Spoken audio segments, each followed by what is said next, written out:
Stop for a moment and listen to the truth your ego resists hearing. When you stop chasing someone who doesn't value you, you are not losing anything. You are returning to yourself, and a deeper part of you knows it. Notice your breath right now. It enters, it leaves, and within that rhythm lies a mirror of how you handle love. You inhale, you give, you exhale, you pursue, and you feel suffocated when what you offered does not return. For so long, you have lived under the belief that if you push harder, if you prove more, if you adapt better, the other person will finally see you. But the unconscious does not respond to more effort. It responds to symbols, to energy, to polarities that attract because they are different and collapse when one becomes too dominant. Chasing is exactly that, a forceful pole that devours the entire field, that suffocates mystery, that smothers desire. Here is where everything shifts. When you stop, it isn't indifference, it is alchemy. Pausing reorganizes the invisible field between you and the other. The energy changes place, and with it, the roles are transformed. What you were searching for outside begins to take root within you, and even the gaze of the one who ignored you can suddenly start to feel unsettled. And if not, life itself begins to rearrange in your favor, whether you can see it yet or not. Picture this with me. You wake up one ordinary Tuesday with no rush. That thought that used to bite you now drifts by like a cloud that never quite rains. You no longer stare at your phone as though it were an oracle. You don't delete or rewrite a message 10 times. You don't replay conversations in your head, imagining what you should have said or hidden. That same Tuesday, as the shower water runs down your body, washing away the old salt of effort and longing, something inside you awakens. It isn't arrogance, it isn't revenge, it is an archetype rising. It is the return of the inner king or queen who once gave away their throne to an anxious servant. That throne is your center. The moment you stop chasing, you reclaim it, and even the air in the room shifts because your body remembers what your mind had forgotten. Your value cannot be negotiated with desperate offers. Be precise. What you often call love is nothing more than a projection. The psyche takes fragments from your history, the approving smile of your mother, the silence of your father when you weren't enough, the betrayal of a friend who drained you, and pastes them onto someone else's face. You believe you love that person, but what your unconscious actually loves is the promise of finally repairing a wound that began long before. That is why you chase. You are not chasing them. You are chasing repair. And do you know why that repair slips away every time you get too close? Because the wound cannot heal on the body of another. It heals only when you return to yourself.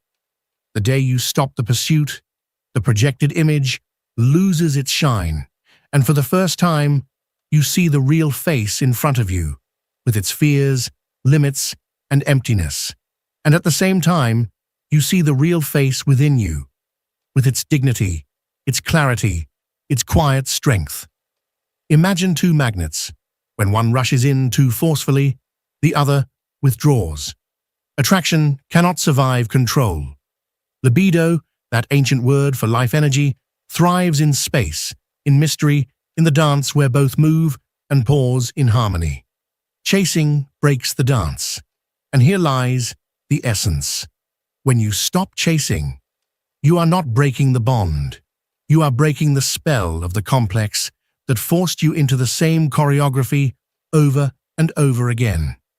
A complex is a knot of memory, emotion, and belief that lives in the shadow, directing your actions from behind the curtain. The abandonment complex whispers, if you don't act now, you'll be left again. The inferiority complex murmurs, To be loved, you must prove your worth every single day. When you stop, you challenge the guardian at that door. And when the guardian sees you no longer running, it falters, the knot loosens, and a new silence emerges. If this resonates with the depths of you, listen carefully to the next symbol. A torch in a dark underground passage. That torch is your attention.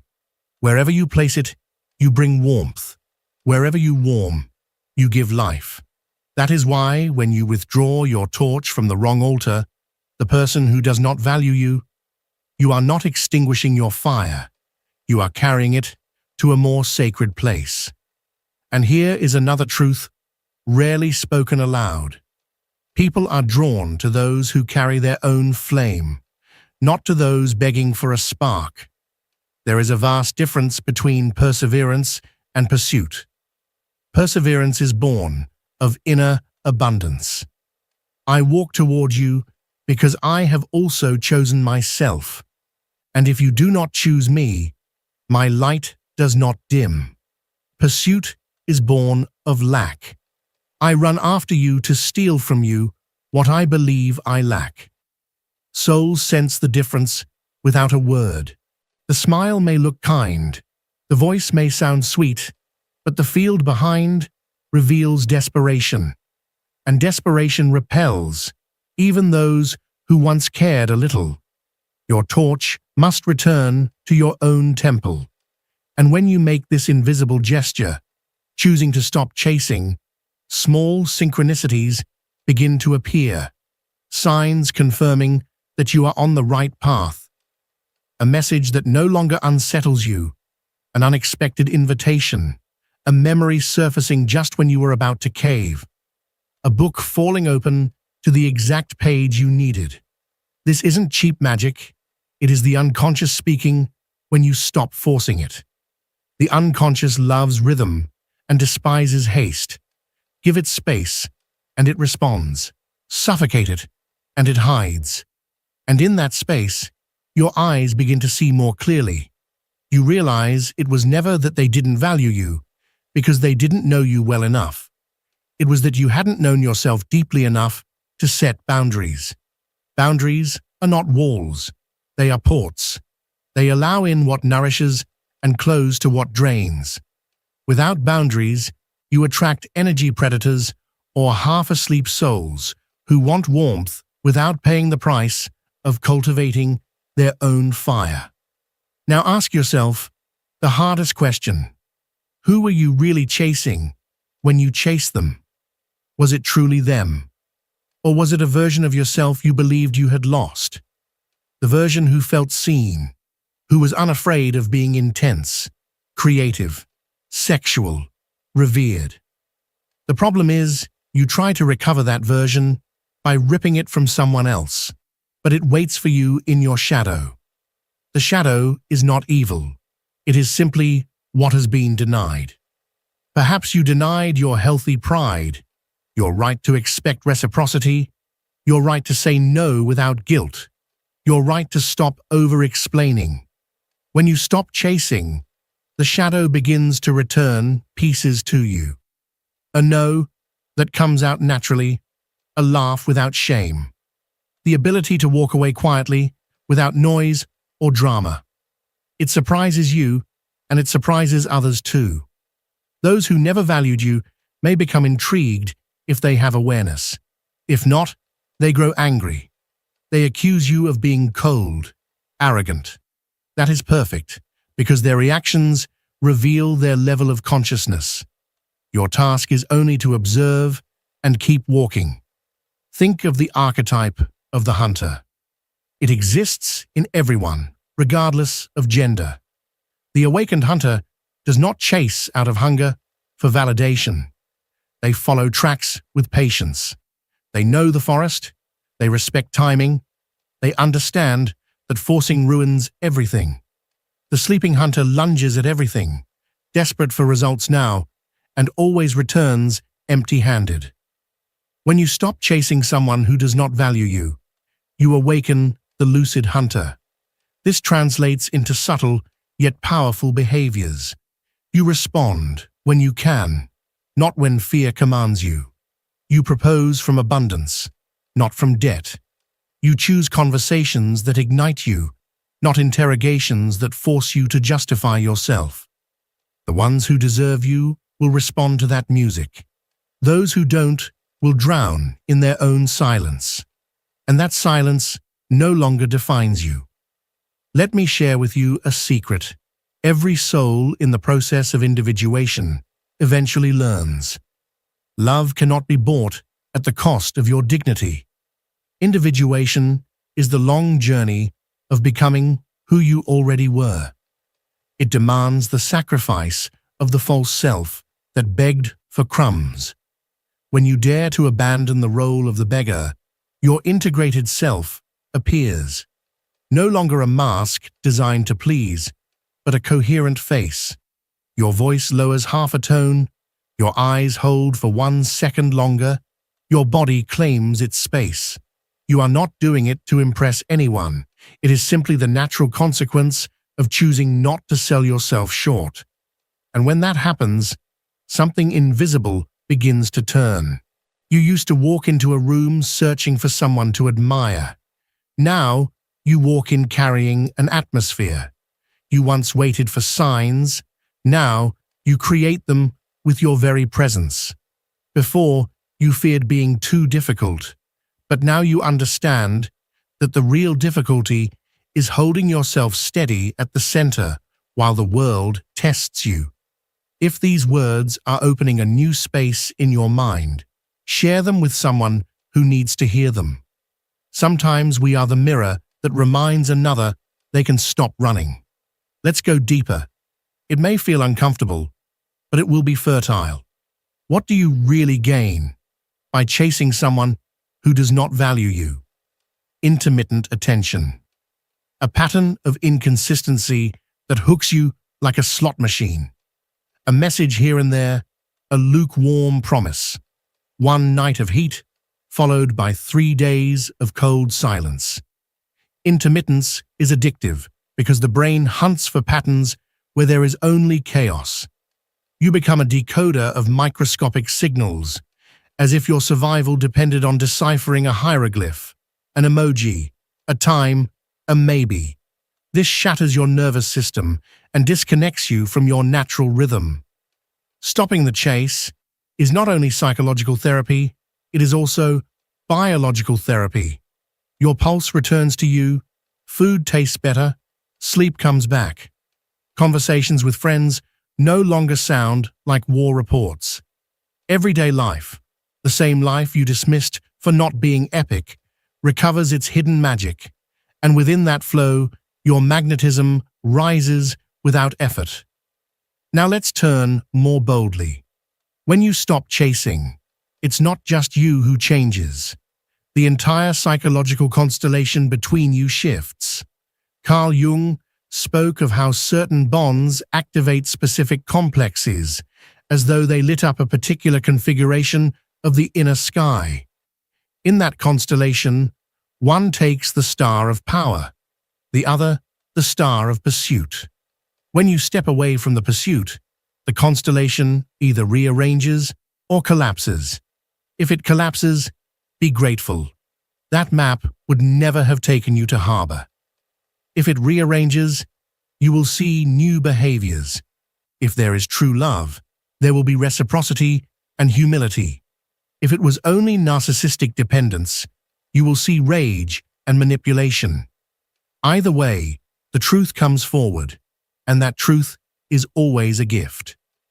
Picture yourself walking through an ancient market, stalls covered in fabrics, the scent of cinnamon, voices haggling and laughing. Suddenly, a vendor calls out to you, almost begging. What do you feel? Rejection? Suspicion? Then you notice another stall, quiet, arranged with care, beautiful pieces displayed with elegance. No one shouts. You approach because you want to. You touch the textures. That is what value looks like. Silent, clear, with boundaries. It does not beg, it attracts. It does not persuade, it proposes. Stopping the chase, transforms your stall, how you exhibit your soul. Authentic desire comes because it is free to choose, not because you push.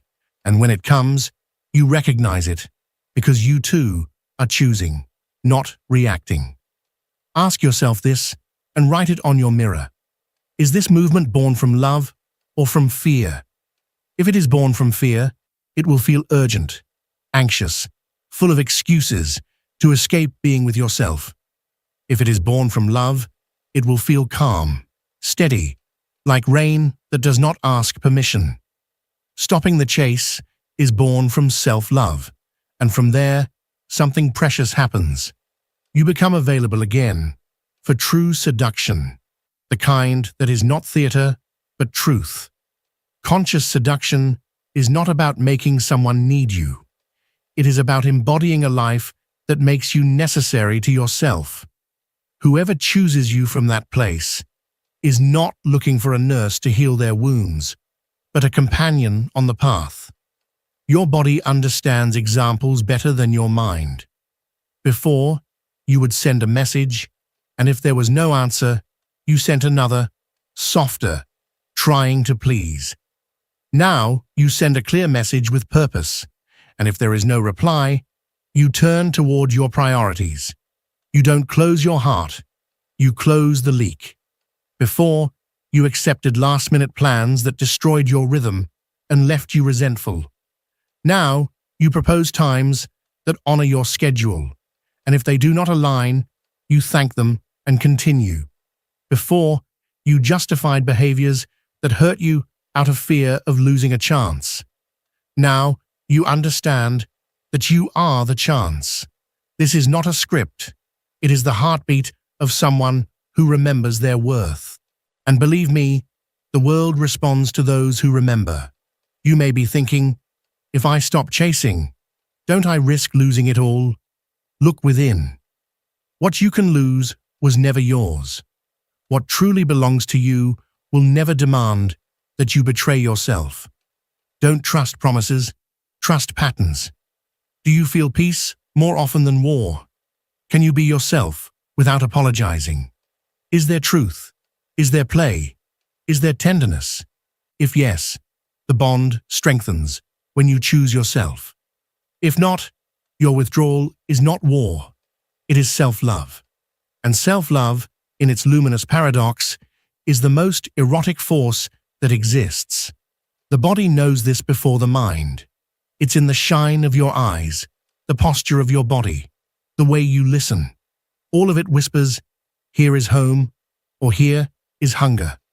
When people feel home, they stay. When they smell hunger, they flee or they exploit. If you are still here, it means you are not like the rest. You are ready to go further. Let's speak of patience. Patience is not waiting without movement. It is moving at the rhythm of the soul. The soul's rhythm is slower than anxiety. Anxiety wants tomorrow. The soul wants forever. Stopping the chase is understanding that what is valuable grows in its own season.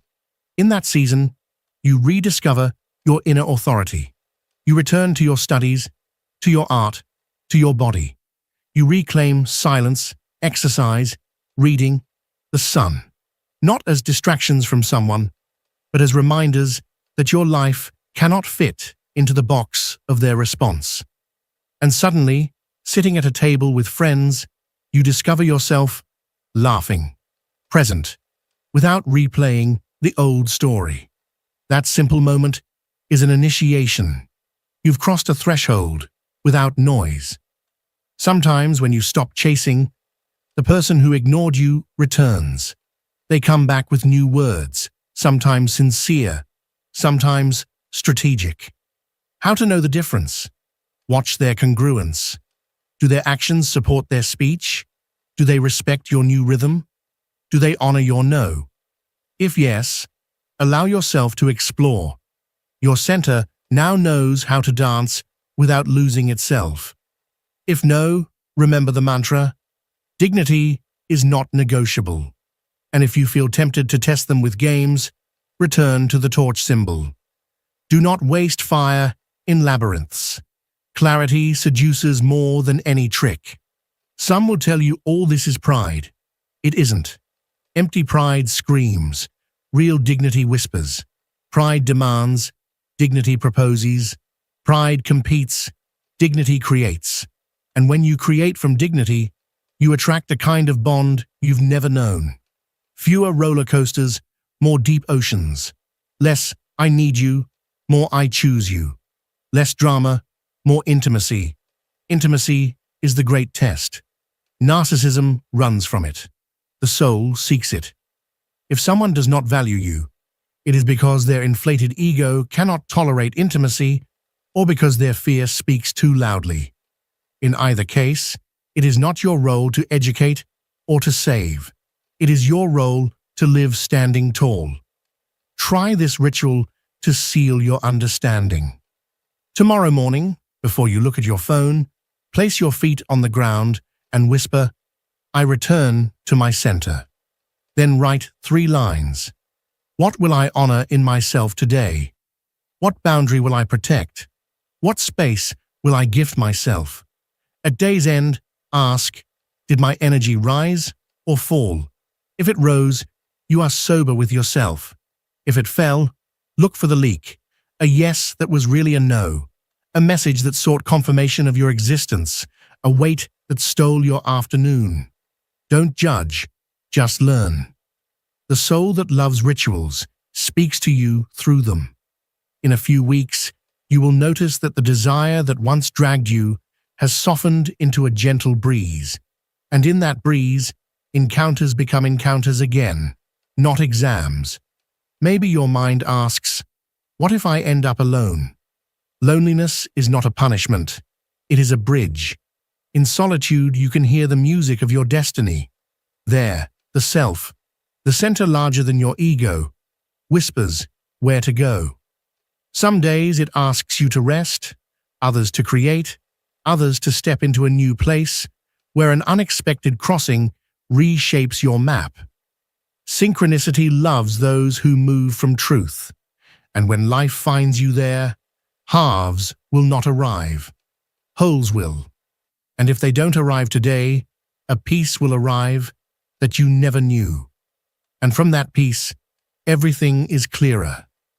I do not want to leave you with cliches, but with a sensation in your chest, the weight of your name spoken by you. Say your name softly right now. Feel its vibration. That sound is a promise not to beg for yourself, a promise not to waste yourself, a promise to be the home you are searching for. If you hold this, those who do not value you will not be able to enter, not because you block them, but because your atmosphere gives them no air. And those who do come will bring good silence, beautiful questions, care without debt. That is always the sign, care without debt. And if you know someone who is chasing a door that never opens, if this truth can spare them years of pain, share it. That is another way to be generous with your fire, to light paths without forcing steps. Before we close, let me say this. Your evolution in seduction is not learning tricks. It is remembering your worth and acting from it. If you want to continue exploring these truths, if you want this space to be a mirror you can return to whenever you almost forget who you are, then stay close. Subscribe, keep coming back, and allow this place to remind you of what your own mind and soul are trying to whisper. Share in the comments what you discovered today about your shadow, about the limits you once thought were unbreakable, about the patterns that quietly shape your choices. Your voice might become the mirror someone else desperately needs to see themselves more clearly. And if this message gave you even a brief moment of relief, then pass it on. Not because of some algorithm, but because when a truth is shared, it gathers weight, it takes root, and it becomes part of the living fabric of this world. So now, let's breathe together once again. Feel the air entering, filling you with presence, and feel it leaving, carrying away, with every exhale, a layer of burden that was never really yours. With each breath, you return closer to your essence. If you make the choice to stop chasing those who do not value you, your world does not shrink. It aligns. The space around you does not collapse. It rearranges itself so that your path becomes clearer, more honest, and more alive. What is meant for you always finds its way more easily when you are rooted in your own center. And your center is not something that can be negotiated, bargained, or sacrificed. It is the ground where your being stands, the inner flame that no one else can carry for you. Keep your torch with you always, and wherever you decide to place it, life will flourish. Wherever you choose to hide it, there will only be hunger and emptiness. So choose life. Choose to carry your flame openly, even if the world sometimes feels cold. And remember this: whatever you let go of with dignity will always return to you in a transformed way, or it will never return at all. But in either case, you do not lose, you win. If it comes back renewed, aligned with who you truly are now. And if it does not, it means it was never yours to carry. And in letting it go, you free yourself from chains that only weighed you down. Both ways, you gain strength, you gain clarity, you gain life.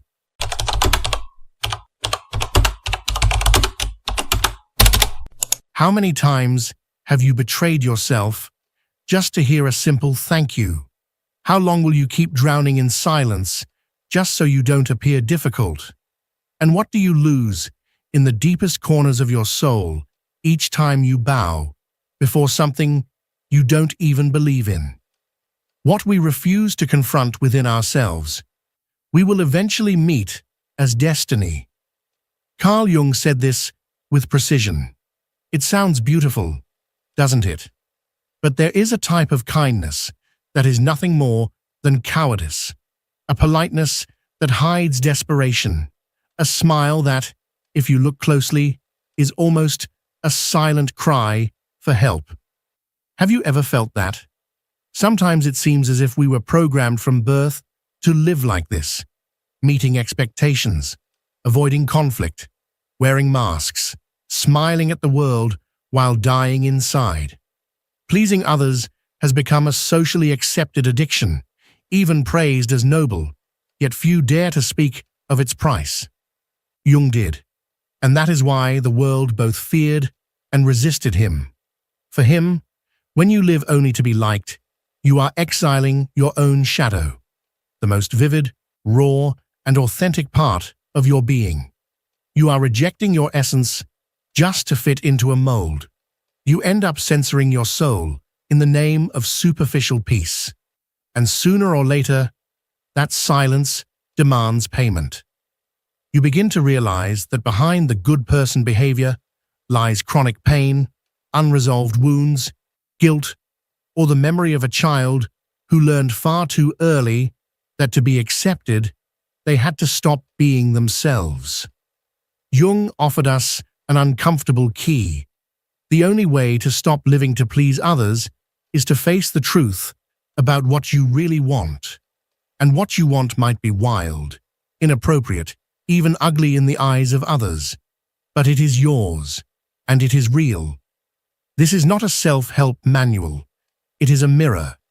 And perhaps you will not like what you see, but if you stay with me until the end, you may rediscover something that was stolen from you long ago. Have you noticed that the compulsive pleaser is never truly at peace? Always alert, always watching reactions, measuring words, scanning every tone, terrified of causing even the slightest disapproval. And the tragedy of it all is not the effort, it is the invisibility. With every yes that should have been a no, they fade a little more until their own existence becomes a shadow. Jung would say, this is unconscious surrender to the persona, the mask we wear to survive socially. But behind it lies a fragmented being, suffocating under its own hunger for approval. For Jung, the shadow was never evil. The shadow is everything you repressed because it was not acceptable. Your rage, your selfishness, your desire to scream, your urge to walk out of the room mid-conversation, all of it remains, buried alive, waiting to be seen. The danger of living to please others is that you become a walking illusion. You learn to say what is expected, to wear what is appropriate, to laugh at what you don't even find funny, and little by little, you lose the trail of your own truth. Imagine an actor who never leaves the stage. At first, the lights shine, the applause comes. But one day he realizes he no longer remembers what his real voice sounded like when he wasn't in character. That is not living. That is performing an existence, confusing social approval with love. But why do we do this? Perhaps because one day, as children, we discovered that pleasing brought safety. The child who pleases avoids punishment, earns affection, learns that by silencing their own desires, they can buy love, even if it is conditional, fragile, and shallow. And that child grows up. But the fear remains, the fear of being rejected if they dare to be themselves. Jung believed that the ignored shadow never disappears. It accumulates, and if not integrated, it erupts in destructive ways. Anxiety crises, silent depressions, hidden resentment, self-sabotaged relationships. Pleasing is not just a polite gesture. When it becomes compulsive, it is self-betrayal disguised as empathy. You were not born to meet everyone's expectations. You were born to be whole. And to be whole means sometimes disappointing others. It means being misunderstood, rejected, even hated. But that is the price of authenticity. And maybe that is why pleasing others is addictive. It avoids immediate discomfort while secretly building permanent suffering. Deep down, every time you please someone at your own expense, you are telling your shadow, you have no worth. And the more you repeat it, the louder it screams. It sabotages your peace, your relationships, your identity. Perhaps the time has come to listen to that silenced voice, not to blindly obey it, but to integrate it, to recognize that inside you there is a fierce side, and it is not your enemy, it is your root. Jung invites us to be raw, to be real. And sometimes being real means no longer smiling when everything inside you is falling apart. Think about it. And now, there is something you must know. Have you ever noticed how, at the very moment when you most need to stay calm, your mind collapses? That loss of control is not just emotional. It is mental. It happens because most of us were trained to feel before thinking, to react before observing. The problem is structural. No one ever taught us to train the mind as if it were a muscle. That is why every small frustration becomes an explosion, and every challenge an inner defeat. But there is another way, a different structure based on neuroscience, applied philosophy, and silent mental techniques that reprogram how you respond and put you back in control of your life. Imagine a knight who lives his life trying to rescue everyone around him, yet never removes his armor. He heals the wounds of others while silently bleeding beneath the steel. He smiles outwardly while his soul cries in secret. This is not the fairy tale hero celebrated in myths, but the wounded hero who silently inhabits so many of us. Carl Jung spoke of complexes not as mere psychological dysfunctions, but as living emotional nuclei that unconsciously rule our behavior. Among them, perhaps one of the most treacherous is the complex of the wounded hero. Born out of primitive rejection, out of the early trauma of not being loved as one truly was, which then creates a compulsion to live in such a way that rejection will never happen again. Have you ever made decisions only to keep someone's love? Have you silenced your own desires for fear of being seen as selfish? Have you sacrificed yourself secretly hoping someone would notice how good you were? That is the wounded hero's pattern, striving endlessly to be worthy of love. But here lies the cruel irony. The more he tries to please, the emptier he feels, because the love he receives is not for who he truly is, but for the image he has projected. Holding up that mask is exhausting. His kindness is not pure generosity. It is fear, fear of being abandoned. And tragically, the more he gives himself away, the further he drifts from himself, until he becomes a stranger within his own life. Rejection for Jung is one of the great shapers of the psyche. It molds behaviors, idealizes relationships, distorts perceptions. When that fear takes root, life becomes a mission to avoid even the faintest trace of abandonment.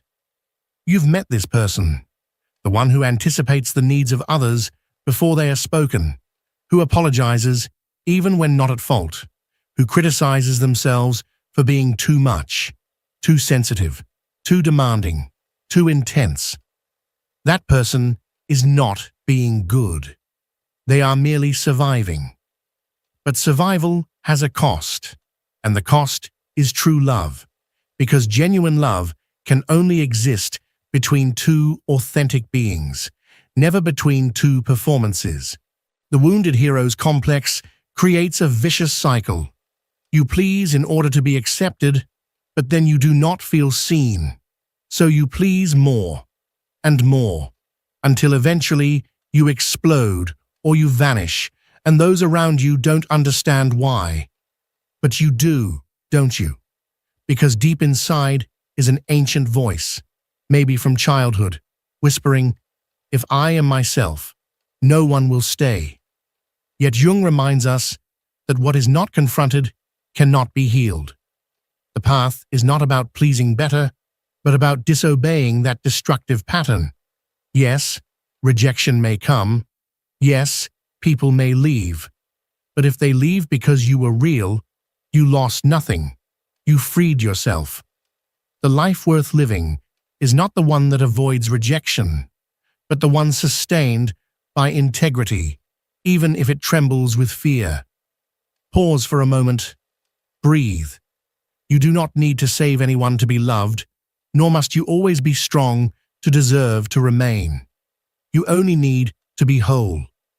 And sometimes wholeness begins with saying no, even if your voice shakes, even if there is no explanation, even if you know someone may walk away. Because if you never allow anyone to see your truth, how can you ever believe that their love for you is real? There is a peace that sickens, a silence that suffocates, a harmony that costs too much. Your authenticity. Jung understood this, and few dare to say it out loud. The obsessive search for social harmony is often nothing more than a silent pact with lies. Not the lies we tell others, but the ones we tell ourselves. Have you ever felt the discomfort of disagreeing with everyone around you, yet remain silent?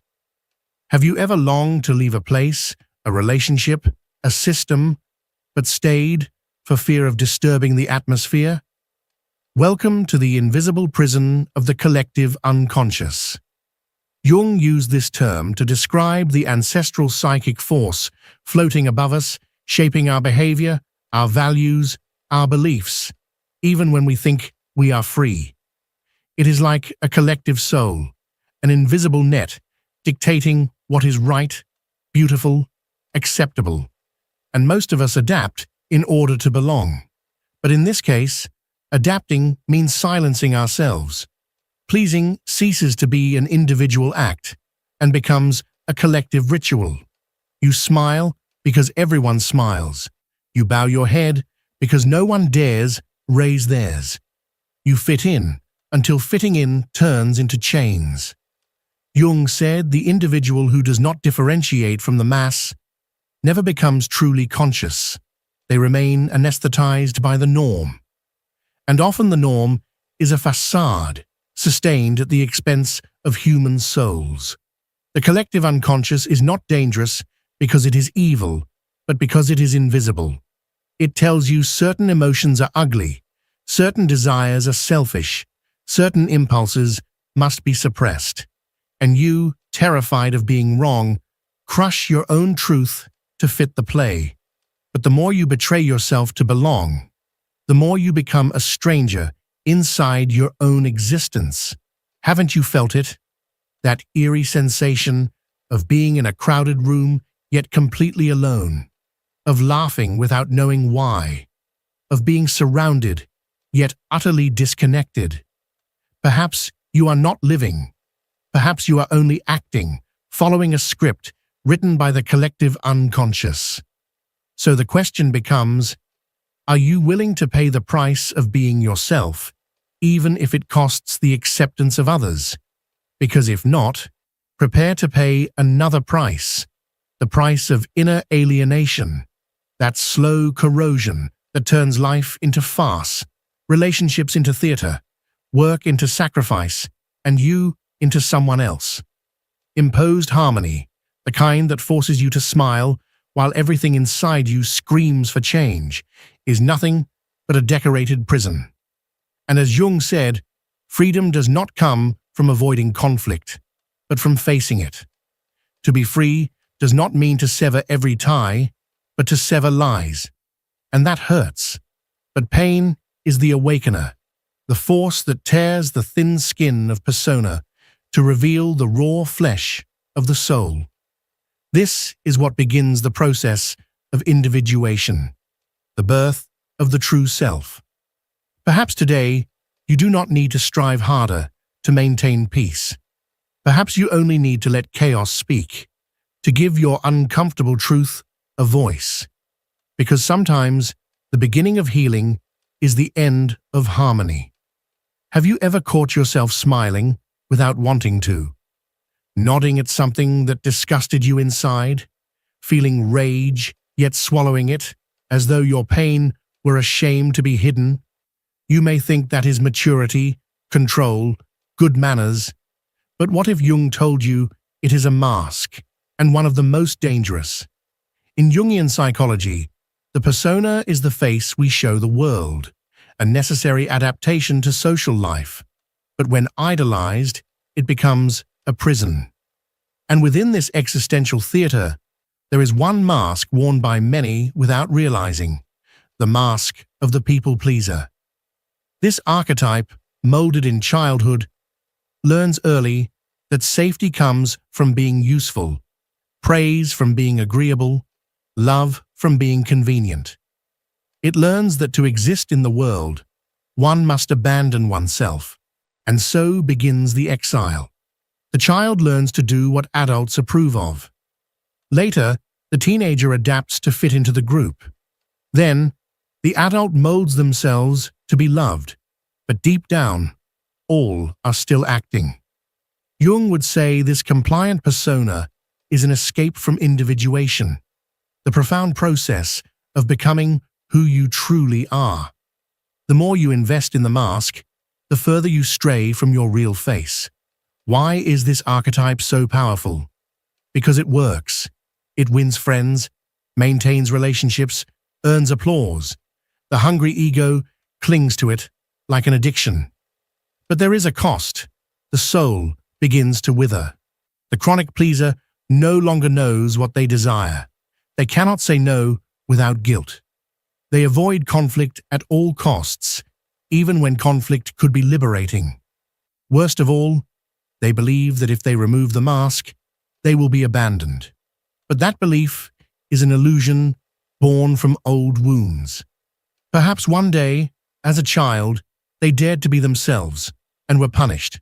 Maybe they were told they were selfish, difficult, too much. Since then, they learned pleasing was safer than existing. Yet Jung warns us, what is repressed does not disappear. It transforms. What is not integrated takes revenge. The pleaser does not explode outwardly. They sicken inwardly. Anxiety, diffuse anguish, emptiness, superficial relationships. They smile on the outside, while inside a muffled cry echoes, "I exist." When the persona becomes the only way of relating to the world, the self, the true essence, falls asleep. And that is tragic, because living as a character is dying slowly while the world applauds. So let me ask you, how many parts of yourself have you buried to be accepted? How many desires have you strangled to avoid disappointing others? The time has come to face the dark origin of that mask.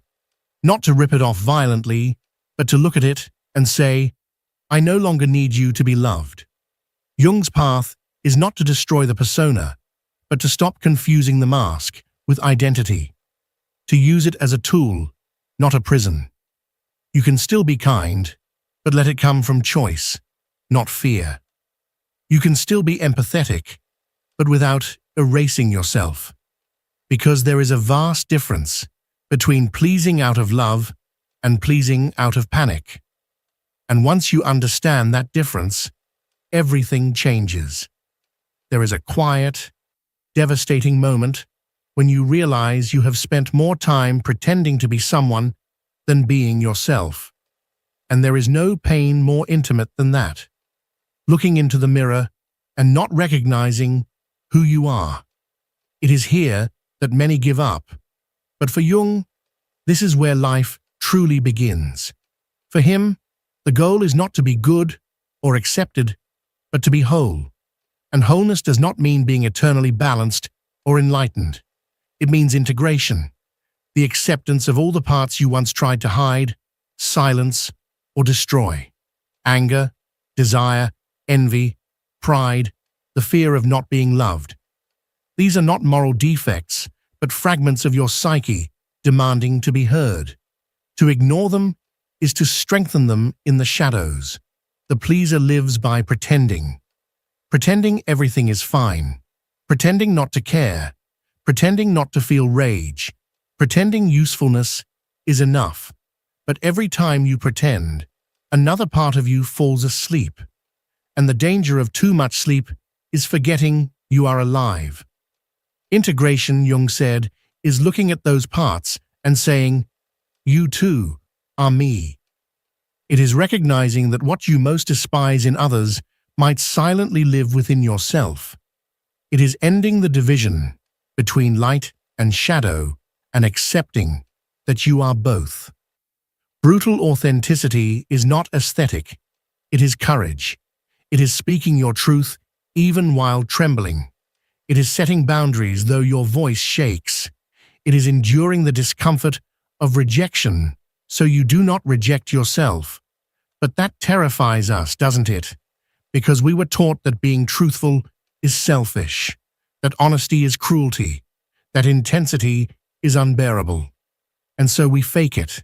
We fake to fit in, fake to endure, fake until we forget what it felt like not to fake. But there comes a breaking point, a moment when the soul screams so loudly that not even endless praise can silence it. And at that point, you have only two choices: to keep pretending and slowly wither away, or to begin integrating and finally live with your soul set ablaze. Yes, you will lose people, and yes, you will confuse others, but what you gain is beyond price. You gain awareness, freedom, and truth. Those who loved you only when you were wearing a mask never truly loved you. They only loved the role you played, the image you projected, the version of yourself that was convenient for them. But the ones who stay when you finally remove your armor, when you dare to stand without disguises, those are the ones worth the risk, because they do not cling to the illusion of who you are supposed to be. They choose to remain beside the truth of who you really are. So now I ask you, do you still want to keep pleasing others, or do you finally want to be yourself? And as Jung would remind us, the answer will never be found outside. It is right where you least want to look, buried in your shadow. The truth is both simple and painful. As long as you live to please, you will always be at war with yourself, and in that battle, there are no victors. Jung revealed to us that there is only one path toward inner freedom, and it requires courage to look within and embrace the very aspects of yourself that you fear the most. The shadow is not your enemy. It is not here to destroy you, nor to punish you. It is the forgotten part of you, the one that grew tired of being denied, silenced, and exiled. It waits for recognition, not rejection. I remember one night, in the stillness of the early hours, staring at the ceiling and asking myself, if nobody were watching me, who would I truly be?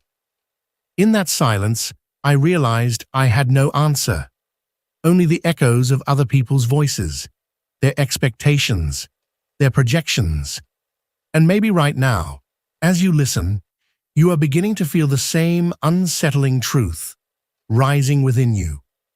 If that is the case, then I thank you sincerely for staying with me this far, for having the courage to listen to what so many prefer to avoid.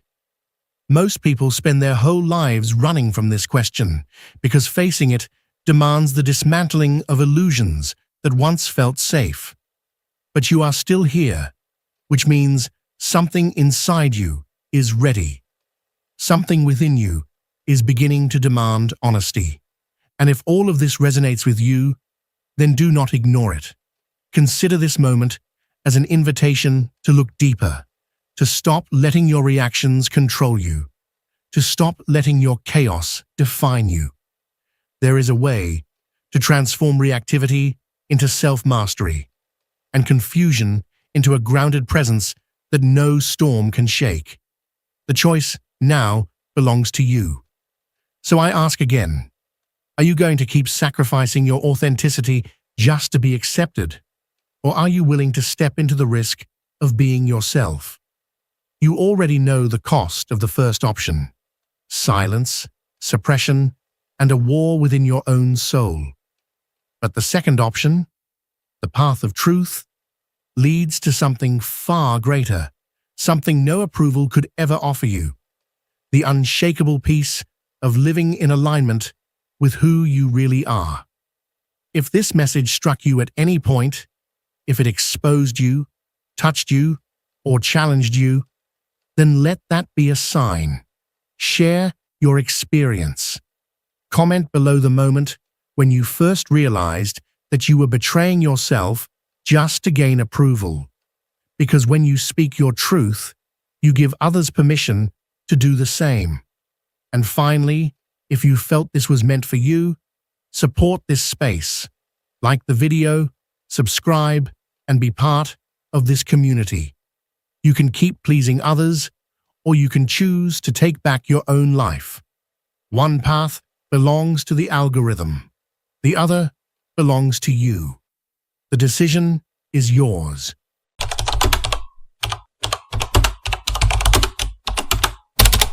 Purpose does not arrive as a loud voice or a grand announcement. It does not descend from the heavens with fanfare or certainty. It arrives quietly, like an underground current that begins to move beneath the surface of your life until one day you realize it's been flowing there all along. Purpose is not discovered in a single revelation. It is unveiled gradually, in fragments, through whispers, sensations, and subtle signs that only your soul can recognize. As Carl Jung once said, "What you deny submits you, and what you accept transforms you." Your purpose begins to reveal itself the moment you stop searching for it outside and start listening to the voice that has been waiting within you since the beginning. That inner truth never left. It was only waiting for the maturity of your consciousness to give it space. Today, I want to share with you 5 profound signs that your purpose is beginning to reveal itself. Listen carefully Because if these words resonate somewhere deep inside you, it may be that your soul has already begun to show you what you came here to do. The first sign does not appear in external circumstances, nor in dramatic changes around you. It begins in the way your own energy starts to organize itself from within. Suddenly, your thoughts, once scattered, conflicting, and chaotic, begin to align along a single stream. You no longer have to chase them or control them. They flow naturally toward a direction that feels inevitable, as if an invisible current were guiding them toward a common center. This sensation is difficult to describe with logic. One day, you simply notice that the contradictions that used to drain you begin to lose their power. The many forces that once pulled you in different directions now begin to merge, as though an inner gravity were drawing every fragment of your mind, body, and soul into one vibration. It's not something you decide, it's something that happens through you. That internal order is unmistakable. It's not about outer calm or life suddenly becoming easier. It's about an inner coherence that emerges in silence. Your thoughts connect. Your emotions stop fighting each other. Your body begins to move in tune with what you think and feel. It is as if a magnetic field had been activated at the core of your being, and everything that you are starts to arrange itself around it. Jung said that a human being reaches wholeness when they integrate their scattered fragments into a single, unified self. That's coherence. And that is exactly what begins to happen when your purpose starts to unfold. Your life stops feeling like separate pieces and begins to form a living tapestry. And the most extraordinary thing is that it doesn't happen with noise or spectacle. It unfolds quietly, like a melody emerging from the chaos of noise. That order doesn't come from your will. It comes from what your soul has always known, that there is a design trying to manifest through you. This is the first confirmation. Your purpose begins to show itself when your inner world stops fighting against itself and starts vibrating as one. That sense of harmony cannot be forced. It feels like a living presence that begins to inhabit you. You notice that the ideas which once competed for your attention now weave together naturally, as if they were threads belonging to the same pattern. Your mind no longer feels fragmented. It begins to offer clarity, not in the form of immediate answers, but as a constant, gentle direction. Even your most opposite emotions start to find their place. You no longer repress sadness, nor do you exaggerate joy, because both begin to feel like parts of the same language. Inside you, something begins to whisper that everything has a place when it's held in balance. Your body, too, participates in this transformation. You breathe differently, not because you try, but because your entire being starts to follow the rhythm of coherence. Movements lose tension, gestures soften, and the rigidity that you've carried for years begins to release itself naturally. It's as though a hidden architecture were being built within you. You can't see the blueprints, yet you can feel them in the way your life starts to take shape. What was scattered begins to converge. What was broken begins to integrate. What was confusing begins to form a new language that only your soul understands. This internal reorganization is the unmistakable sign that your purpose is emerging. It doesn't announce itself with words or promises. It announces itself by creating a gravitational center inside you, an invisible nucleus that draws every part of your being toward the coherence needed to sustain what is coming. You feel it because you stop living in contradiction with yourself. That is the true beginning of purpose, the reconciliation of all your parts under one rhythm. Another sign that your purpose is awakening appears when your inner language begins to change. I'm not referring to external images or symbolic dreams, but to a subtle code that begins to form inside you. Suddenly, certain thoughts arrange themselves into phrases you've never spoken before. Words that were absent from your inner dialogue appear effortlessly. Ideas that once seemed impossible to express now emerge with clarity, as if your mind had learned a language that was always hidden within you. This language is not borrowed from books or taught by any teacher. It is the private vocabulary of your soul. These words, images, and meaningful silences become a new grammar that guides you from within. What's most fascinating is that you don't need to fully understand it to know it's real. Your body recognizes it before your intellect does. Each time one of these phrases or symbols appears, you feel a strange certainty, a deep calm, an unexplainable clarity. Jung spoke of how the collective unconscious communicates through symbols. What you are experiencing is the awakening of that secret archive. Your purpose is revealing itself through a language crafted uniquely for you, a code you don't need to translate, because it vibrates on the same frequency as your destiny. This silent announcement marks the nearness of your purpose. It's not a language for others, it's a sacred communication between you and the essence of what you came here to live. Thoughts that once felt confusing now form complete sentences that carry immediate meaning. These are not memorized reflections, but spontaneous revelations that appear at the exact moment you need them. You don't know where they come from, yet you feel they belong to something much larger that lives inside you. Sometimes, this language doesn't even use words. You begin to perceive invisible structures, patterns of meaning that connect like puzzle pieces falling perfectly into place.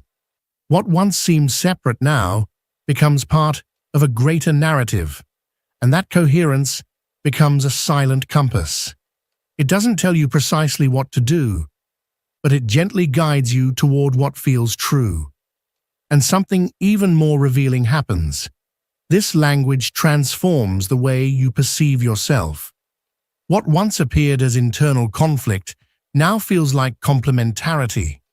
What you once labeled as weakness now finds its place within a wider system of meaning. Your purpose reveals itself when your psyche develops a language capable of holding the totality of who you are. You don't need to decode it like an external message.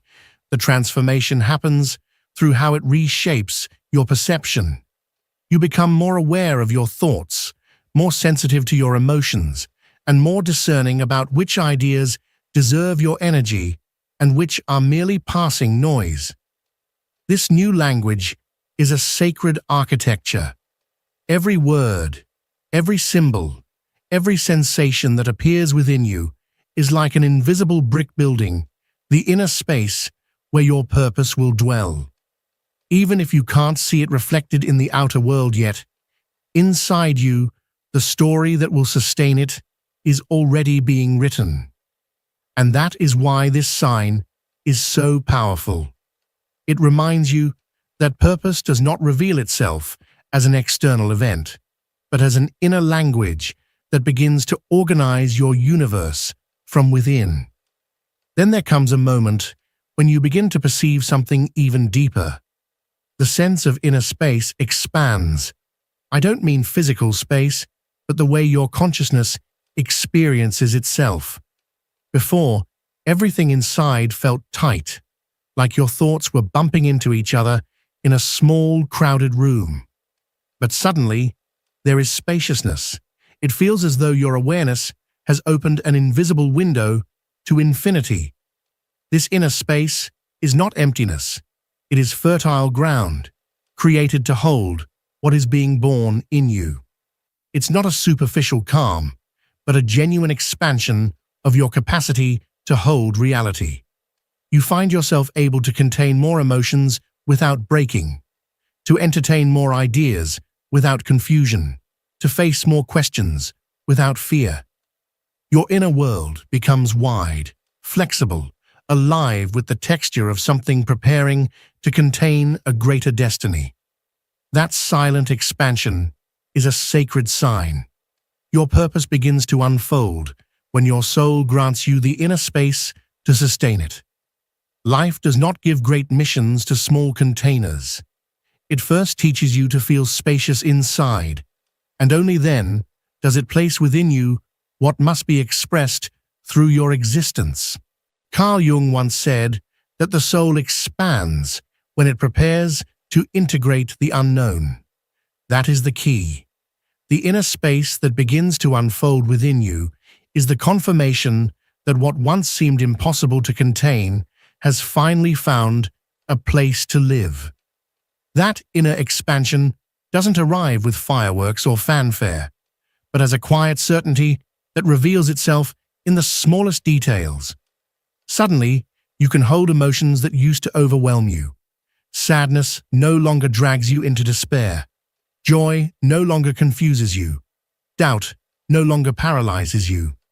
Everything fits inside you without making you lose your center. Your capacity to hold, to contain, begins to grow. What used to overflow you now feels manageable, as if you had discovered a new invisible organ capable of sustaining what has no shape or weight. That invisible organ is your inner space, a landscape that your purpose gradually expands so it can dwell within you. You begin to notice that you can tolerate the unknown more easily. Before, you needed immediate certainty to feel safe. Now you can live with uncertainty without anxiety. That comfort in what has not yet been revealed is a clear sign that your soul is preparing for something greater. Purpose never arrives in a narrow space, so when your inner world begins to widen, it's a sign that something immense is about to inhabit it. It's as if life itself whispered, "I need to give you more room," because what's coming is too vast for your old container. Jung sensed that the psyche expands whenever it approaches its true task. And you know this because you feel it. What once shattered you no longer breaks you. What once exhausted you no longer drains your energy. You are wider now, deeper, more capable of holding everything without collapsing.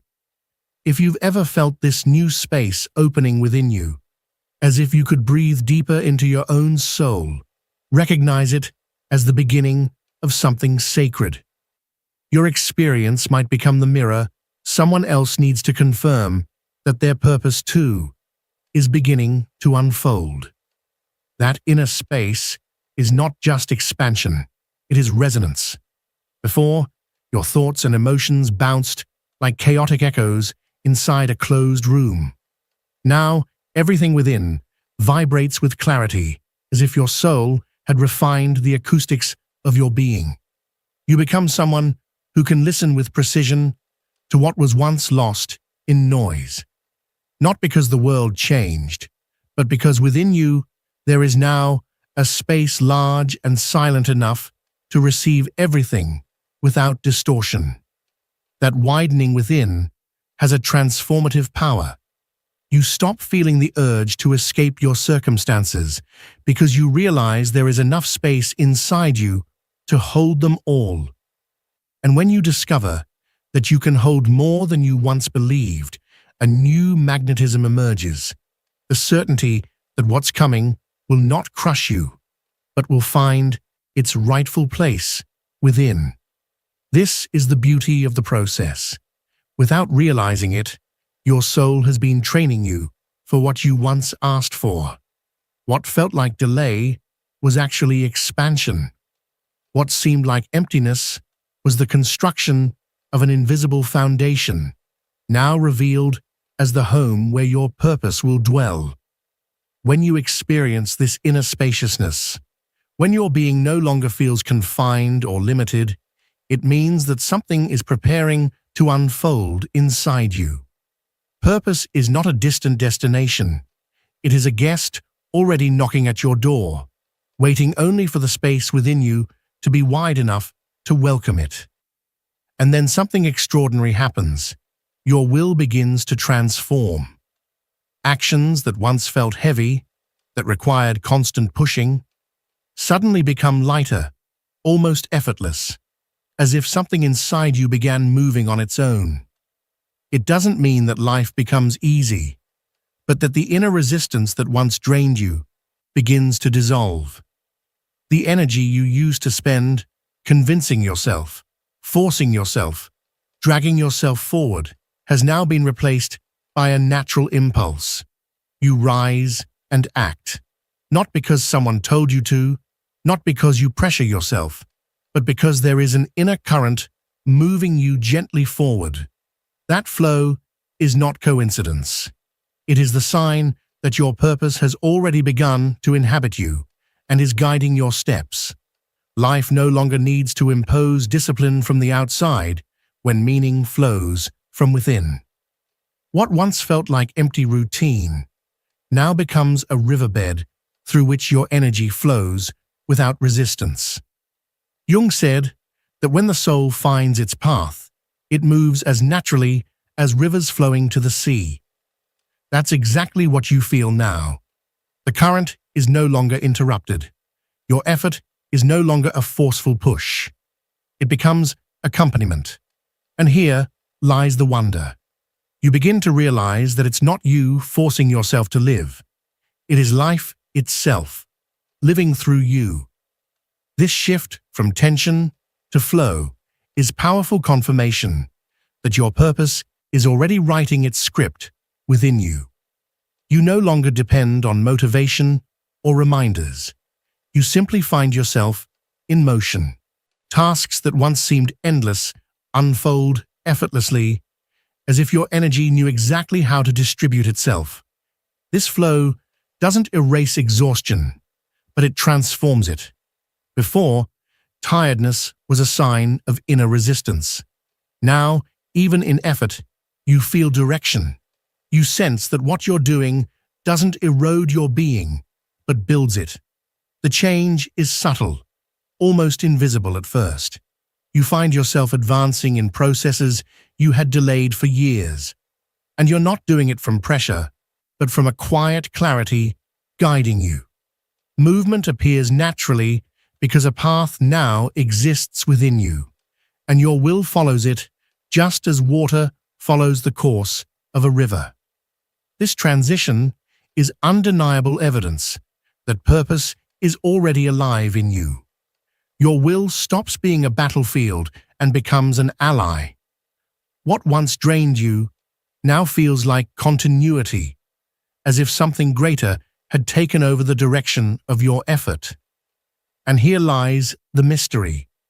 You don't feel like you're forcing anything, but you're not passive either.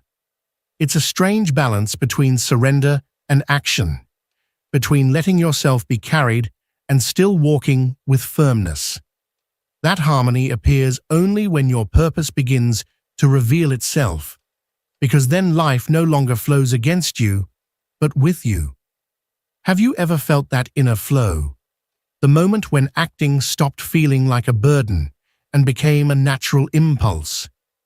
If you have, know that it's your purpose aligning itself with your energy. Then something subtle but profound happens in your relationship with questions. Before, questions filled you with anxiety. You thought you had to answer them immediately. Now you begin to see that questions are not voids to be filled, but thresholds your soul creates to open new paths. You begin to feel fascinated by the unknown. You stop trying to resolve everything instantly, and instead, you start treating your questions as sacred spaces.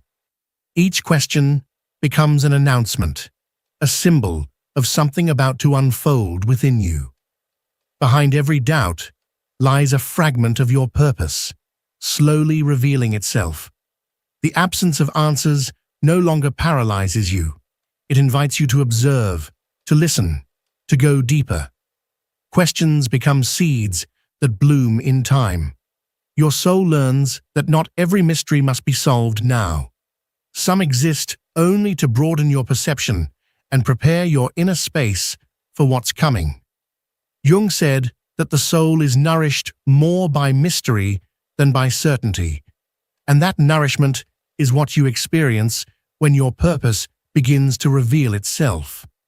The calmness to hold an open question without falling into despair is confirmation that you've entered a new dimension, one where the essential is not always answered immediately, but always revealed when you're ready. Your new relationship with uncertainty marks a threshold. Only those who have begun walking their true path can honor mystery without rushing to close it.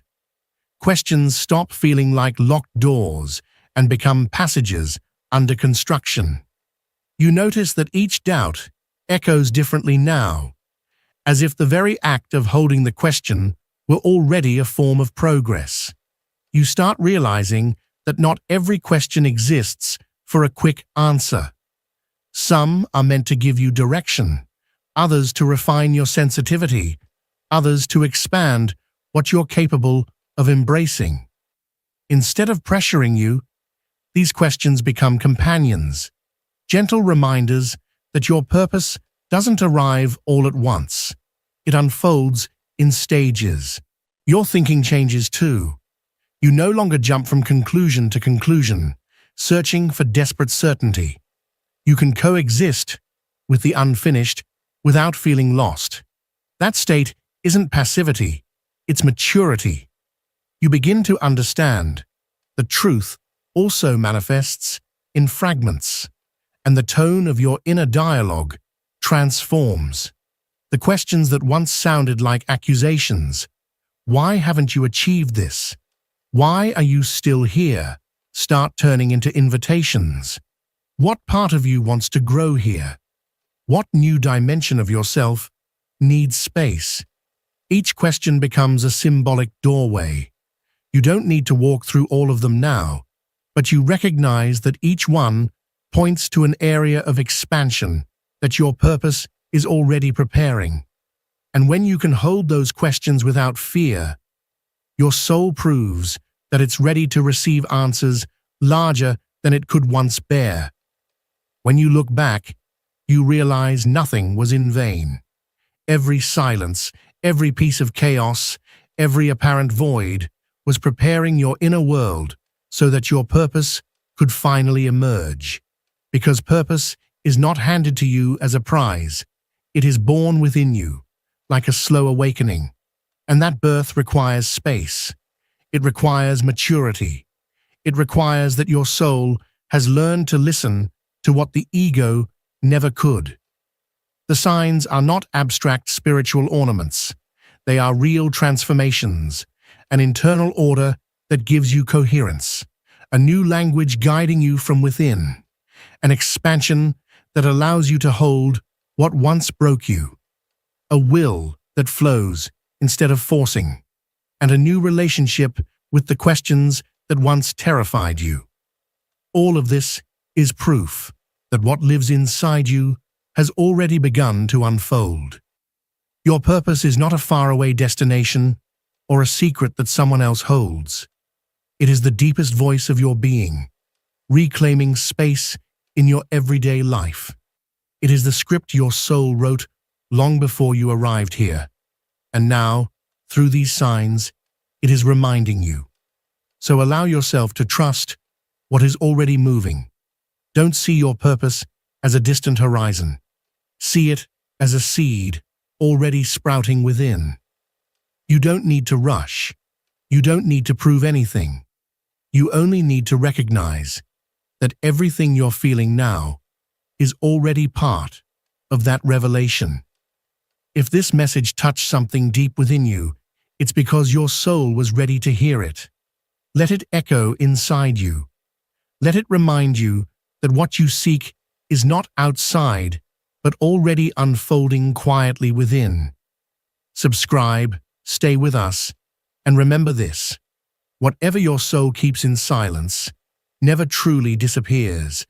It waits patiently in the unseen corners of your being, gathering strength until the moment arrives when it can finally reveal itself.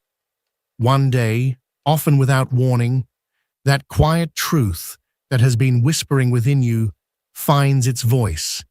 It rises from the depths, not through words, but through signs, coincidences, emotions, and events that align perfectly to lead you toward what was always meant for you.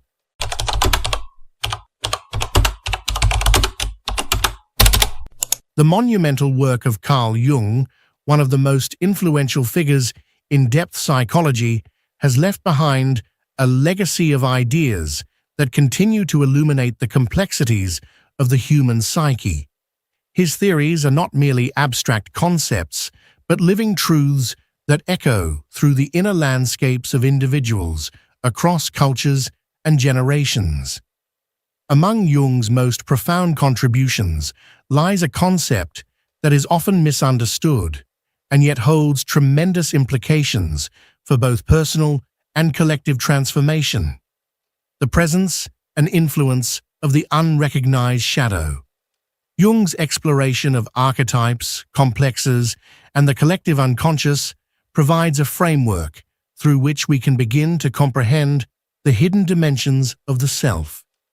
But perhaps one of the most urgent messages in his body of work, a subtle warning that often escapes casual readers, is the insidious danger of a shadow left unseen, unacknowledged, and therefore uncontrolled.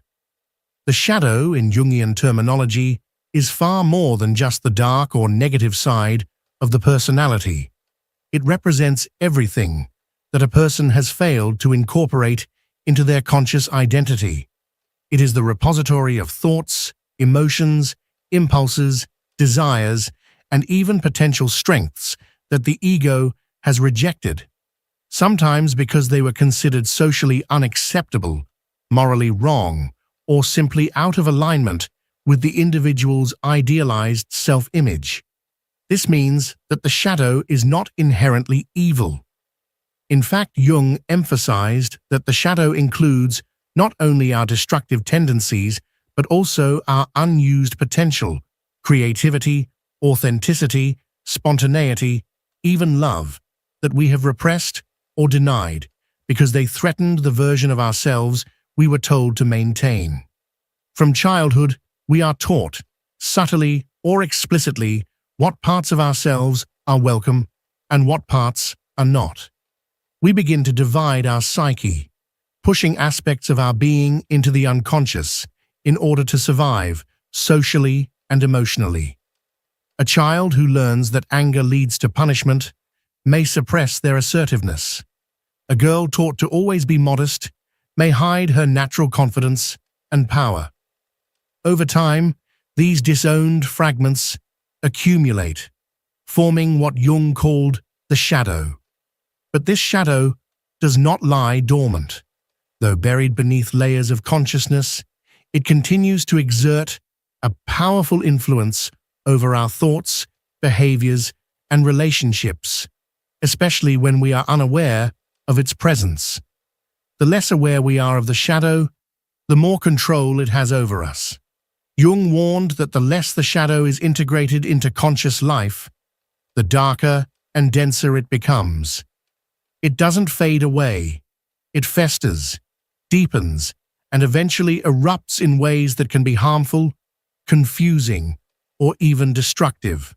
One of the most common and dangerous ways the shadow manifests is through projection.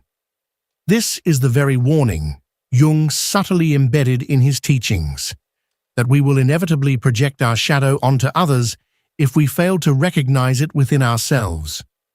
Projection is a psychological defense mechanism, a process by which the mind attributes our unacceptable inner content to someone else. Instead of owning our jealousy, we see others as envious, Instead of acknowledging our own deceit, we accuse others of lying. This mechanism operates quietly, often unconsciously, and it allows us to preserve a false sense of integrity. By externalizing what we cannot accept about ourselves, we protect our ego from discomfort, but at a significant cost. Not only do we distort our perception of reality, but we also damage our relationships and hinder our own inner growth. Consider this. When we find ourselves reacting with intense emotion to someone else's behavior, anger, disgust, contempt, that reaction might be a mirror. It might be the shadow attempting to make itself known. For example, a person who is deeply irritated by the ambition of a co-worker may actually be suppressing their own ambition, perhaps due to a fear of failure or a belief that they are not worthy of success. A person who is obsessed with pointing out the hypocrisy of others might be desperately avoiding the inconsistencies within their own character. These projections are not just misunderstandings. They are psychic cries for integration. The shadow is not trying to destroy us. It is trying to be seen. Every projection is an opportunity for self-discovery, an invitation to turn inward and ask, what part of me am I denying? What am I unwilling to face? But such work is not easy. Shadow work requires courage, the courage to see ourselves not only as we wish to be, but as we truly are. It demands humility, because we must admit that we are not wholly good, not entirely pure, and not always in control. It requires honesty, because we must look at the parts of ourselves we have spent a lifetime avoiding. And it asks for patience, because the process of integration does not happen overnight. Yet the rewards of this journey are profound. By facing the shadow, we reclaim the energy it has held hostage. We stop projecting our pain onto others and begin to own our experience. Our relationships deepen because we are no longer interacting with illusions. Our sense of self becomes more whole, more real, more grounded in truth. And from this place, true transformation becomes possible. Jung believed that individuation, the process of becoming a whole and unified self, could only occur when we integrate the shadow. It is not about becoming perfect, but about becoming complete. Light without darkness is an illusion. Wholeness is not found by rejecting our flaws, but by understanding and embracing them. The shadow, when integrated, becomes a source of wisdom, creativity, and power. In a world that encourages superficial positivity, image curation, and the suppression of discomfort, Jung's warning rings louder than ever. The shadow we refuse to face within ourselves becomes the chaos we create in the world. Wars, prejudice, hatred, violence, all of these, at their core, are collective projections of humanity's unintegrated shadow. Therefore, to do shadow work is not merely a personal act, it is a revolutionary one. Each individual who dares to look into their own darkness and make peace with it contributes to the healing of the collective psyche. We cannot change the world until we change ourselves, and we cannot change ourselves until we are willing to meet the shadow with compassion, curiosity, and courage. So the question is no longer, do I have a shadow? But rather, am I willing to face it? Because within that shadow lies the key to your liberation. And only by stepping into that darkness can you truly find your light. Carl Jung often warned that the most dangerous aspects of the human psyche are not those that we openly acknowledge, but rather those we deny, suppress, and bury deep within the unconscious. He called this hidden part of ourselves the shadow. The shadow is composed of all the traits, emotions, impulses, and desires that we deem unacceptable, shameful, or unworthy.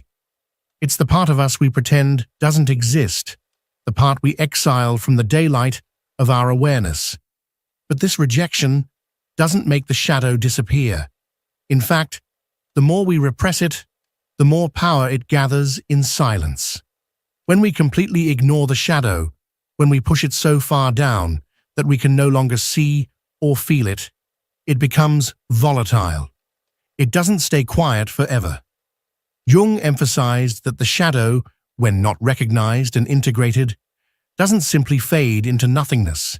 Instead, it festers and waits, often emerging suddenly in moments when our consciousness is weakest, when we're tired, overwhelmed, afraid, or unaware. And it never announces its arrival gently.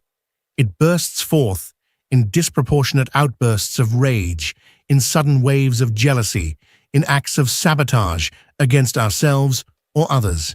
It may show up as addiction, as compulsive behavior, or as cruel thoughts we don't understand. These eruptions leave us stunned and confused. We find ourselves asking, why did I say that? Why did I do that? That's not me. But Jung would say, that is you. It is the part of you you've refused to see. This disconnection from our own shadow creates a fractured internal world. We begin to live only a fraction of our full psychological reality, stuck inside a narrow self-image that may feel polished on the surface, but lacks depth, truth, and soul. We lose authenticity. We become hollow versions of who we are meant to be, because we are not whole. We are divided within ourselves. But Jung's insight didn't stop at the personal level. He understood that what occurs within individuals also happens within groups, societies, and entire nations. Just as individuals project their rejected parts onto others, so too do communities, cultures, and belief systems. What we refuse to own collectively, we project onto the other races, other religions, other ideologies, other countries. This is how collective shadow is born. We see it in racism, in xenophobia, in fanaticism, in political and religious polarization. A society may condemn traits in another group, aggression, selfishness, greed, without realizing that these are the very qualities it has disowned in itself, and in doing so, it blinds itself to the full spectrum of its own identity. History is full of tragic consequences of this disowned collective shadow. The atrocities of war, the horrors of genocide, the cruelty of persecution, all have their roots in the inability of a people to confront their own darkness and instead dumping it upon others. Jung believed this was one of the most destructive forces in human history. When we attribute all evil to the outside world, to others who are not like us, we not only perpetuate division, we dehumanize. And once we dehumanize, violence becomes not only acceptable, but often celebrated. Yet within this warning lies an extraordinary gift. Jung did not see the shadow as evil by nature. It is not something to be destroyed or feared. It is something to be understood. The shadow contains not only our darkest traits, but also immense potential. The strength we denied, the creativity we suppressed, the vitality we locked away. Inside the shadow is also the gold we forgot we possessed. To integrate the shadow means to stop running from ourselves. It means turning inward, sitting with the discomfort of what we find, and embracing the fullness of who we are. This process is not easy. It requires honesty, humility, and a willingness to see ourselves without illusion. But it is the foundation of transformation. Jung called this process individuation, the journey of becoming a whole, unique, and authentic self. And there is no individuation without shadow work. There is no true healing without reconciliation with the parts we have denied. To meet the shadow is to begin the journey home to the self. The world does not need more perfection. It needs more wholeness. More people who are not afraid of their own darkness. More people who understand that healing is not found in the rejection of what is painful, but in the courageous act of facing it. Because only when we stop fearing our shadow can we finally walk in the light, not as half-beings, but as complete souls. How do we recognize and integrate the shadow? It is not a simple question, nor is it a linear process. It is a journey, one that is often painful, uncomfortable, and deeply revealing. To walk this path requires more than just interest or curiosity. It demands radical honesty with oneself, a willingness to strip away the idealized image we project to the world, and to confront the parts of ourselves we would rather ignore, deny, or bury. The first step in this inner work is awareness, specifically the careful observation of our emotional reactions. These reactions are like signposts. They point us toward what lies hidden. When something or someone irritates us deeply, that reaction is rarely just about the external trigger. It's often an echo, an unresolved fragment of ourselves reflected in another. So, we ask, what traits in others provoke intense judgment or emotional discomfort in me? What do I criticize most harshly? What behavior makes me overreact? If someone's arrogance, for example, fills us with anger or disgust, it may be worth asking, is there a part of me that wishes to be more assertive, more confident, more visible? Could it be that I repress this desire out of fear? Fear of being judged, rejected, or perceived as arrogant myself? The shadow is subtle. It rarely screams for attention. Instead, it whispers through projection, defensiveness, and emotional reactivity. Another powerful way the shadow reveals itself is through dreams. Carl Jung believed dreams are direct messages from the unconscious. Within these symbolic narratives, the shadow often takes form, sometimes as a figure of the same gender as the dreamer, embodying traits, impulses, or fears that we have not yet owned. These dream characters are not random. They carry meaning. They represent the parts of ourselves that the conscious mind refuses to see. Paying close attention to these dream figures and the emotions they evoke can open a doorway to deeper understanding. It's not about interpreting them with rigid logic, but about feeling into their symbolism. Who is this figure? What do they represent in me? What am I being invited to integrate? But the process doesn't stop with dreams. It requires deliberate introspection, sitting with yourself in moments of stillness and asking the hard questions. What am I afraid to admit about myself? What desires, impulses, or tendencies have I pushed into the dark? What parts of me have I labeled as unacceptable or shameful? Often, we avoid these questions because they destabilize the identity we've worked so hard to build. But this discomfort is not a sign of failure. It's a sign that we're approaching something real. Here's where the distinction is crucial. Integrating the shadow does not mean justifying harmful behavior. It does not mean embracing every destructive urge without question. Rather, it is the act of recognizing that these tendencies exist within us and that they do not make us bad, they make us human. We all carry the seeds of both light and darkness. To pretend otherwise is to live in illusion. True growth comes when we move from denial to ownership. When we stop blaming the world for our inner turmoil and begin to take responsibility for our projections, something shifts. We begin to reclaim lost parts of ourselves. We stop splitting the world into good and evil, right and wrong, and begin to see the complexity of the human experience. we begin to hold our darkness with compassion rather than contempt. This process is slow. It unfolds layer by layer, and it often returns us to old wounds we thought we had already healed. But with each encounter, we become more whole. Each time we face the shadow without flinching, we grow in strength, in clarity, and in authenticity. And perhaps most importantly, we begin to live more freely. Because when the shadow is no longer an enemy, when we no longer fear what lives within us, we stop projecting our inner chaos onto others.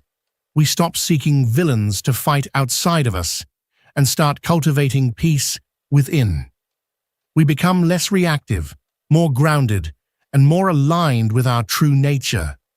Not the version we've performed for others, but the version that has always been quietly waiting beneath the surface. To recognize and integrate the shadow is not the end of the journey. It is the beginning of an entirely new way of being. A life where the unconscious no longer pulls the strings, and where we begin, perhaps for the first time, to truly know ourselves. Denying our inner darkness doesn't make it disappear. On the contrary, it strengthens its grip in the hidden corners of our psyche. When we suppress or ignore aspects of ourselves that we find uncomfortable, they don't vanish. They merely retreat into the shadows, where they gather force, silently influencing our behaviors, our choices, and our relationships from behind the scenes. Carl Jung warned us, what we refuse to acknowledge within becomes projected outward, onto the people and situations around us. This is how the unconscious rules our lives, until we make it conscious. True integration of the shadow requires more than just intellectual recognition. It demands that we find constructive, deliberate ways to engage with that shadow energy, to allow it space in our lives without letting it dominate us. For example, discovering a repressed form of aggression doesn't mean surrendering to violence. It means acknowledging that impulse, understanding its roots, and asking how that energy might be channeled in a way that serves life rather than destroys it. This could mean learning to speak up, to set firm boundaries, or to assert oneself when necessary. It could also involve redirecting that intense energy into physical activity, like sports, martial arts, or intense creative pursuits, where it can be expressed without harm. Likewise, recognizing a shadow, rooted in a deep need for control, doesn't mean giving in to manipulative tendencies. It means exploring where that desire comes from, perhaps from a childhood that felt chaotic or unsafe, and transforming it. That same drive, when brought into the light of consciousness, can become a strength. The ability to lead with clarity, to organize with purpose, or to create systems that bring order to complexity. The key lies in transmutation, not repression. But here's the truth many avoid. Integrating the shadow is not a one-time revelation. It's a lifelong process, a journey of returning again and again to the parts of ourselves that remain hidden or misunderstood. It requires immense courage, deep humility, and above all, an unwavering commitment to personal truth. We must be willing to face our contradictions, to sit with discomfort, and to accept that we are not solely the light we like to show the world. We are also the dark we'd rather ignore. And yet those who walk this path will tell you the rewards are profound. As we begin to integrate our shadow, we become more whole, more authentic, more resilient. We are no longer ruled by unconscious impulses that sabotage our lives. Instead, we gain choice, real choice, in how we show up in the world. Our relationships improve because we no longer project our unresolved pain onto others. We stop seeing enemies in every direction and start seeing people for who they are, not through the lens of our own woundedness. More than that, a vast reserve of psychic energy is freed. Energy that was once spent on denial, repression, and inner conflict is now available to us. We feel more alive, more creative, more deeply connected to our own essence. This is not a superficial transformation. It is the foundation of true psychological and spiritual growth. Jung spoke often about the danger of the unrecognized shadow. He saw clearly that much of the darkness we perceive in the world is a reflection of the darkness we refuse to acknowledge within ourselves. This insight is not a condemnation. It is an invitation to turn inward with honesty, to confront the aspects of our personality we have long buried, and to do the deep inner work that leads to integration and healing.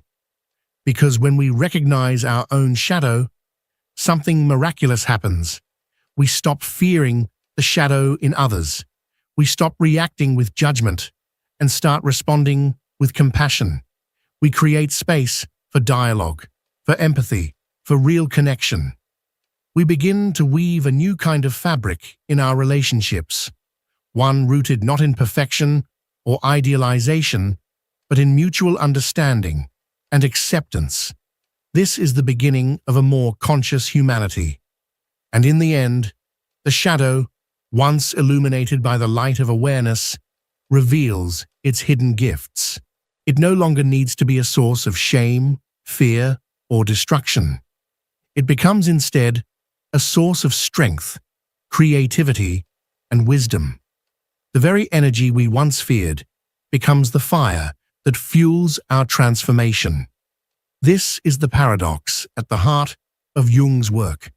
What we most fear within ourselves is often the gateway to our deepest power. The shadow, embraced and integrated, becomes an ally. And in doing so, we reclaim our wholeness, not as perfect beings, but as fully human ones, capable of holding both light and dark in balance. If this message resonated with you, don't leave without taking action. Subscribe to the channel and activate the notification bell, not just to stay updated, but to stay committed to your journey of inner transformation. Because this path isn't about perfection, it's about awakening. And every step you take toward your shadow is a step closer to your true power.